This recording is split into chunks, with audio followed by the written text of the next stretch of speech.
ఇవ్వడం ఇవ్వకపోవడం అన్నది స్పీకర్. ఇప్పుడు ఫర్ ఎగ్జాంపుల్ సుప్రీంకోర్టు తీర్పిచ్చింది రోజా విషయం, రానిలేదుగా వీళ్ళు సార్.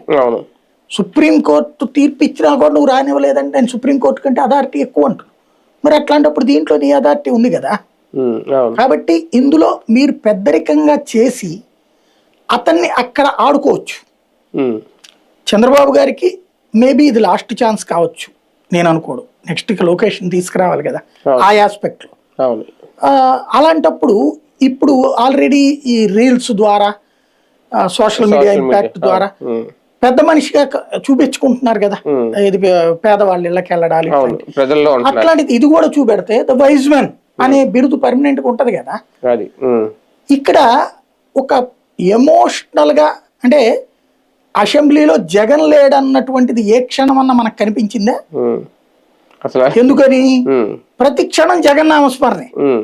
మంత్రి మాట్లాడినా జగన్ నామస్మరణే, ఎమ్మెల్యే మాట్లాడినా జగన్ నామస్మరణ. ఒక్కసారి ఎవరన్నా పాపం వైసీపీ వాళ్ళకి బుర్ర బుద్ధి సరిగ్గా ఉన్నట్టుంది ఇది కానీ సరిగ్గా ఇది లెక్కేస్తే వీళ్ళ మొత్తం రోజులో మీటింగ్ లో రోజుకి ఎన్నిసార్లు జగన్ నామస్మరణ చేశారు ఒక లిస్టు పెట్టి ఈ 4 రోజులది కనుక కౌంట్ ఇస్తే నాకు తెలిసి 3 సెంచరీనో 4 సెంచరీలో 5 సెంచరీలో అయ్యి ఉంటుంది. ఒక్కొక్క నాయకుడు 10 సార్లు జగన్ పేరు తలుచుకుని ఉంటాడు. లేడు కదా సభలో.